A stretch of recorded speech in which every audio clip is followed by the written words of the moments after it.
Assalamualaikum warahmatullahi wabarakatuh. Waalaikumsalam warahmatullahi wabarakatuh. Sahabat Sultan yang dirahmati Allah Subhanahu wa taala, alhamdulillah hari ini kita berjumpa kembali dalam acara atau program Mendadak Ngaji.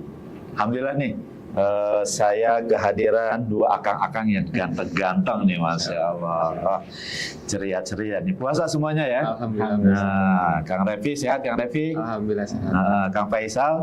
Alhamdulillah ya, sehat semua ya. Puasa tentunya ya hari ini ya. Masya Allah. Gimana nih? Ada yang bisa saya bantu? Ini tadi kita kadang ya pemuda itu kan suka ada bingungnya ketika memang Kalau bingung pegangan. Nah,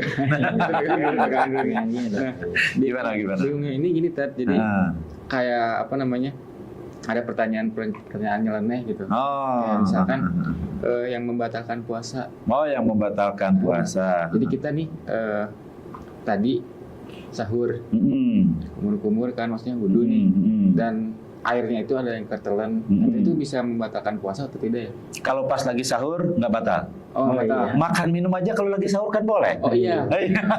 Setelah sahurnya maksudnya. Artinya setelah imsak gitu ya, setelah mulai puasa. Gitu. Kalau pas lagi sahur mah jangankan ketelan, makan aja boleh. Oh, iya, Minum aja boleh. Gitu. Kalau misalnya kumur-kumur, itu kan kita harus mengontrol ya, mengendalikan, diusahakan sih jangan sampai ada yang ketelan. Kalau memang ketelan, ya itu kan masuk ke dalam 5 lubang yang membatalkan puasa. Apa saja 5 lubang yang kalau kemasukan sesuatu membatalkan puasa? Mulut ya. Mulut. Nah, terus hidung, lubang hidung, telinga, lubang telinga, kubur, ya. Dan lubang dubur ya. kubur dan kubur. Ya, lubang depan dan lubang belakang. Jadi 5 lubang itu kalau kemasukan sesuatu itu membatalkan puasa. Tentu dengan catatan kalau disengaja gitu ya. Kalau nggak disengaja karena lupa, itu mah boleh, rezeki dari Allah gitu ya. Jadi sebaiknya tetap berhati-hati ya kalau lagi kumur-kumur. Jangan sampai ketelan. Ya, kalau ketelan gitu ya batal seperti itu gitu ya. Kadang seringnya kan memang pas imsak itu kan kita gosok gigi ya. Buru-buru nih gosok gigi. Kadang kan suka lupaan atau enggak ngeh lah. Ya berarti harus dikontrol aja itu. Jangan sampai ketelan gitu. Siap. Seperti itu. Ya. Pasal mau bertanya mungkin mangga. Waktu dulu kan sering tuh kayak misalkan siang-siang panas gitu kan. Nah, kayak seakan-akan kayak haus gitu. Pas haus itu saya ya udah ke kamar mandi, lah gitu, atau kumur-kumur atau cuci muka gitu. Kalau misalkan dalam fikihnya gimana tuh hukumnya gitu Pak? Cuman untuk meredakan aja. Yang mana nih? Mandi, kumur-kumur, cuci muka kan tadi tuh. Gitu. Kadang mandi, kumur-kumur. Yang mana yang ditanya nih? Mandi. Mandi itu tidak termasuk hal yang membatalkan puasa. Jadi nggak apa-apa gitu ya.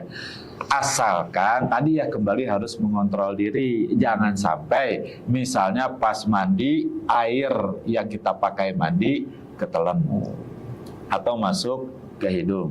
Secara hukum mandi siang hari saat puasa ya boleh, hukumnya boleh, gitu ya. Makruh enggak, ya boleh. Nah, hukumnya boleh, mubah gitu ya.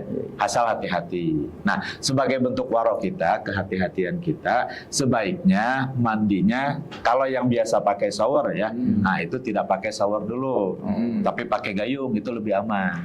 Karena kalau pakai shower ya pas kita lagi wajah kita kena air shower, nah khawatir ada yang masuk ke lubang hidung atau ke mulut. Atau misalnya pas lagi shower, pas kita lagi miring gini masuk ke telinga. Jadi secara hukum mandi di siang hari saat puasa itu boleh. Nah, cuma kalaupun mau mandi diusahakan memakai gayung seperti itu. Ya. Saya juga pernah dengar tuh ada hadis bahwa Nabi pas ketika terik panas gitu, beliau sallallahu alaihi wasallam itu mengguyurkan kepalanya dengan air, pernah dengar gitu. Jadi mungkin mengguyurkan air ke kepala ya. Kepala, ya gimana? Ya nggak apa-apa, itu kan masuk ke dalam apa tadi ya, mandi gitu ya. Mandi aja boleh, apalagi sekedar mengguyurkan air ke kepala. Jadi itu boleh. Ya. Seperti itu. Yang air liur tuh gimana air liur? Air yang mana tuh? Misalnya kita Ini nelan air liur kadang Oh, iya. anak-anak suka bertanyakan gitu. Iya, anak-anak seringnya kan, gimana ini nelan ludah itu batal nggak sih? Gimana itu? Ya, kalau air ludah itu belum keluar dari mulut, kita telan tidak apa-apa. Jadi batasannya adalah belum keluar dari mulut. Ya, selama dia masih ada di dalam mulut nih, ya kita telan, ya nggak apa-apa, itu masih ada dalam tubuh kita gitu ya, masih ada dalam mulut kita. Tapi jangan menyengaja juga ngumpulin air liur dimasukin lagi gitu ya. Biar nggak habis gitu. Ya sama aja, kan mau dikeluarin dimasukin lagi tetap sudah ada di dalam kan gitu ya, yang malah jijik kan gitu ya. Tapi kalau air ludah itu sudah keluar dari mulut, dimasukin lagi dan ditelan, itu batal. Ustaz, gimana contohnya? Nah, misalnya nih, nah coba Mas Revi ya atau Kang Faisal, pernah gak waktu kecil suka main balon-balonan dari ludah? Oh ya pernah. Nah, pernah. Nah, kalau misalnya itu ludah dimainin gitu ya, jadi balon-balon, sudah keluar dari mulut, kemudian dimasuk lagi ke telan atau ditelan, itu batal. Oh iya, berarti udah keluar tuh ya. Udah keluar. Jadi kalau air ludahnya itu sudah keluar, masuk lagi, batal. Gitu. Tapi selama dia di dalam, ya tidak. Seperti itu. Indikasinya ketika memang udah di luar gitu ya. Udah di luar. Sama kayak misalnya apa darah tuh najis apa bukan? Oh najis. Oh, Najis. Tapi menjadi najis itu kalau sudah keluar dari kulit. Selama masih di dalam kulit, dalam badan itu belum menjadi najis. Kalau dalam badan itu sudah disebut najis, badan kita berarti penuh dengan bawa najis.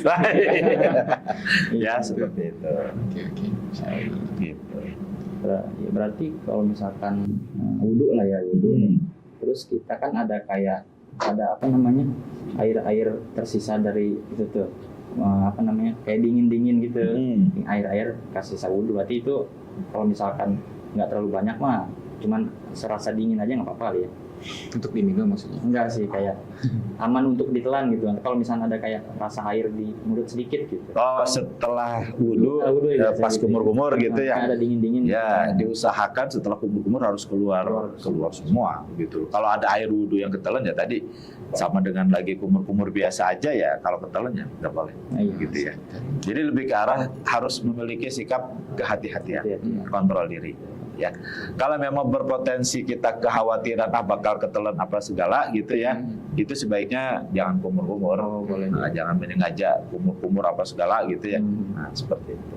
Udah nggak ada lagi yang mau ditanyain? Wah, subhanallah ya, jangan sampai batal puasanya ya. Masya Allah. Walaupun sebetulnya hal-hal yang membatalkan puasa itu banyak ya, seperti misalnya bersetubuh. Udah pada nikah belum nih? Belum tadi. Baik keluar mani maupun tidak, atau menyengaja keluar mani walaupun tanpa bersetubuh gitu ya, tiba-tiba keluar darah haid, darah nifas, atau melahirkan, atau mendadak gila gitu ya, atau murtad gitu ya. Nah itu hal-hal yang memang membatalkan puasa selain tadi yang ditanyakan oleh Mas Revi ataupun Kang Faisal seperti itu. Baik, itu sahabat Sultan Channel yang dirahmati Allah Subhanahu wa taala ya, hal-hal berkaitan dengan membatalkan puasa ya. Mudah-mudahan kita semua bisa menjaga diri dari hal-hal yang membatalkan puasa, dan semoga kita bisa mempertahankan setiap puasa kita di Ramadan tanpa batal, dan mudah-mudahan puasa kita menjadi puasa yang diterima oleh Allah Subhanahu wa taala. Assalamualaikum warahmatullahi wabarakatuh.